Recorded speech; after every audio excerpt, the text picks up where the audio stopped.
Well, this is feeder auction day. Got the crew that tags, sends them to me. I let them on the scales. Then we got another group that pins them up. Cattle arrive over there. Then we run them up through the chute. Then we try to sort off some direct pins if we can. Takes 6 to have a direct pin.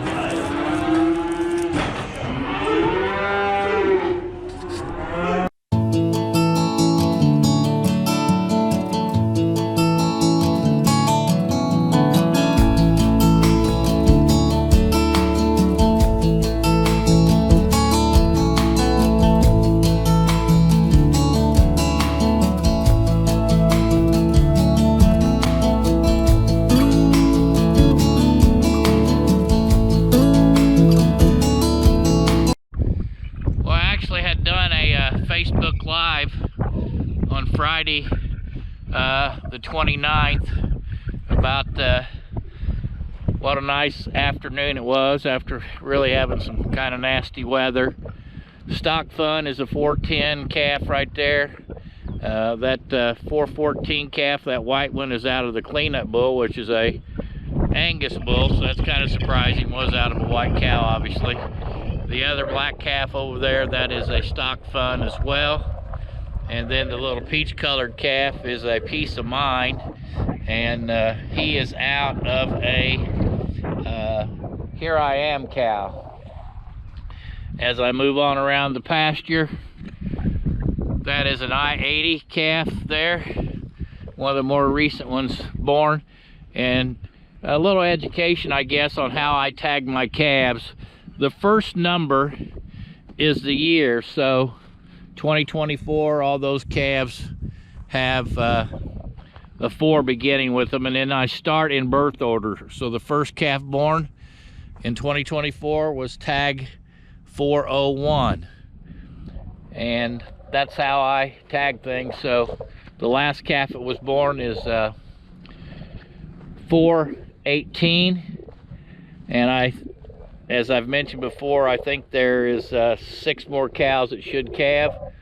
I'm pretty sure that there's 3 that's going to calve by like the 2nd week of April. The other 3 I'm not sure about because they're bull bred. And then this patch on the back of this cow that you can see, those are Estrus alert patches, and they are like lottery scratch-off tickets. So when another cow mounts them and rides them, that will rub off. And I bred her the other day, and this is kind of a bad sign. She does have blood, so that probably means she didn't stick. It's not 100% the case, but usually that means she's passed that egg right on out. So in approximately 20 more days, she'll be back in heat, and that patch will turn bright orange, and then I'll have to rebreed her. And I bred her to I-80 this particular time. I will change what I breed her to the next time. So I'm going to turn the camera around as I walk around the pasture, and it's just it is a wonderful evening here in southern Indiana on Good Friday, and Easter's coming up this Sunday. And I will again, if you're watching the video, try to explain what goes on here on the farm.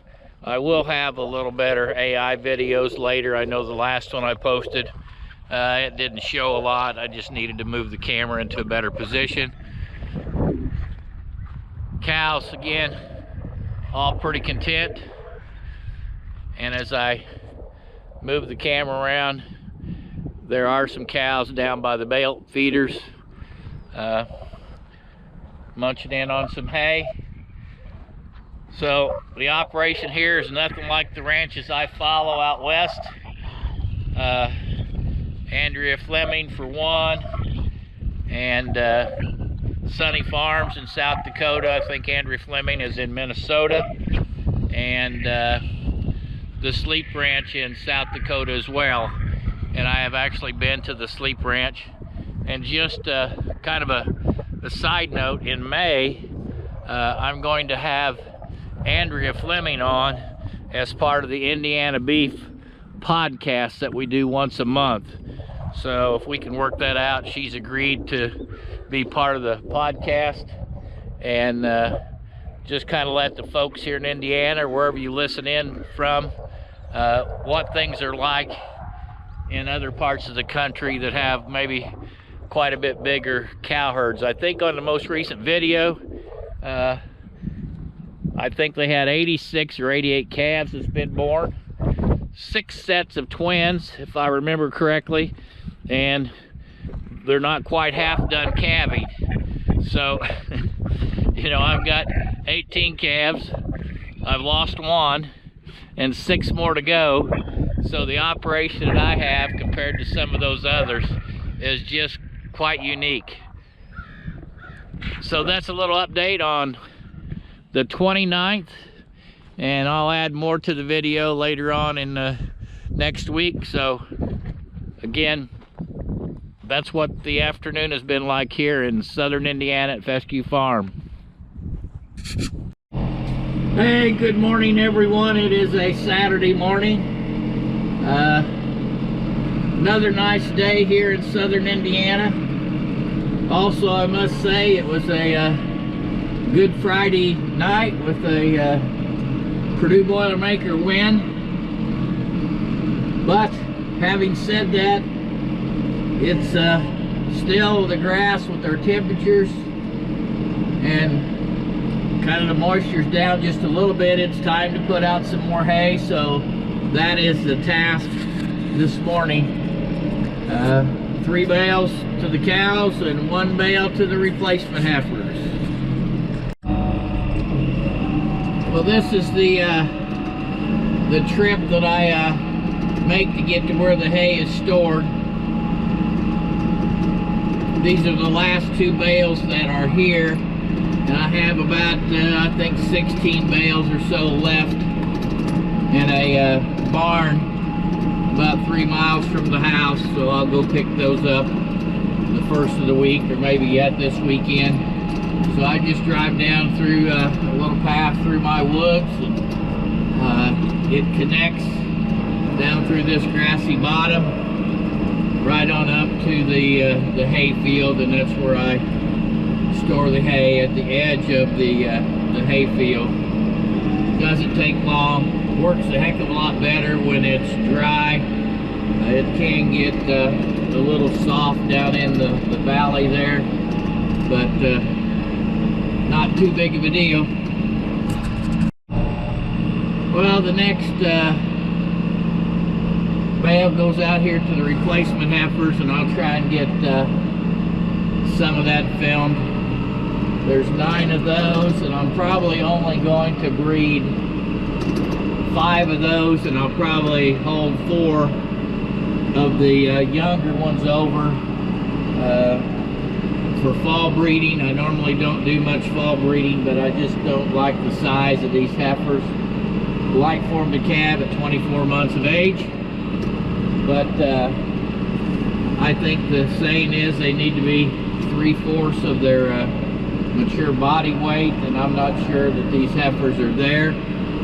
So I will put some Estrus alert patches on the older ones today, but that's what I'm getting ready to do, is feed these replacement heifers a bale of hay.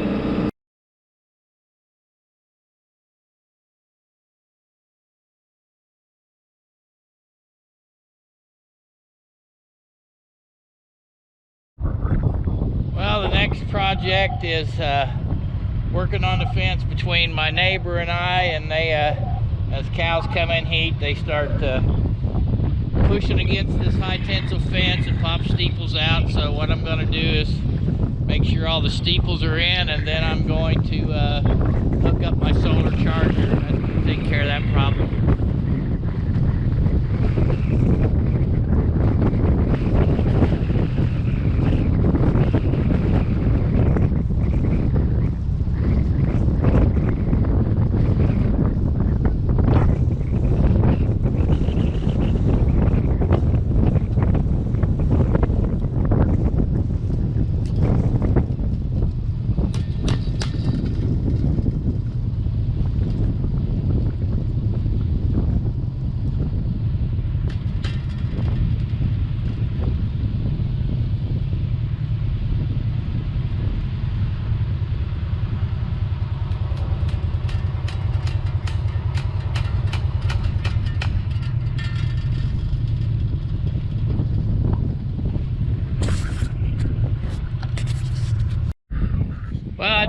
whether this will work or not, but this is an 8-foot piece of cattle panel with a big telephone, piece of a telephone pole post on there, wired on, and I'm going to attempt to drag pastures to spread out the manure pile, so we'll see how this goes.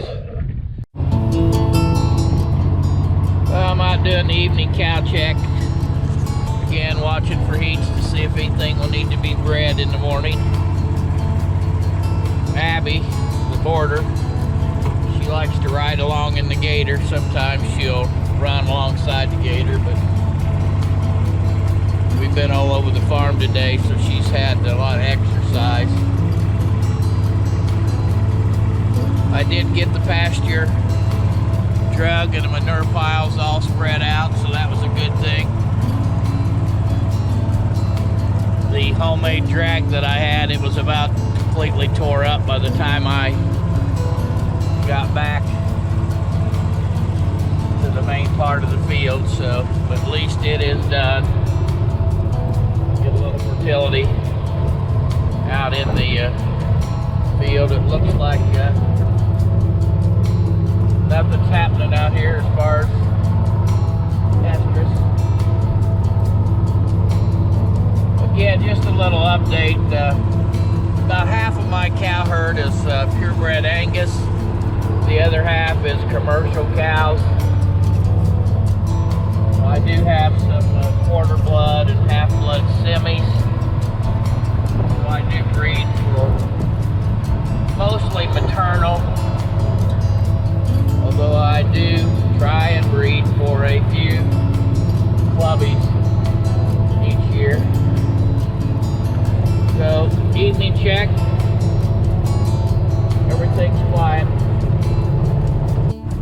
Well, as I did the evening checks to see about anything that's in heat, this black and white cow here, she is actually in heat. So I will be getting her up in the morning and breeding her. And so this is how I can tell that they're in heat. They'll stand to be ridden by other cows. So this just worked out perfect for an educational section of this video. Well, that's pretty much a wrap for this particular video. Again, thanks everyone for watching. And share with your friends and hit that subscribe button if you're a first timer.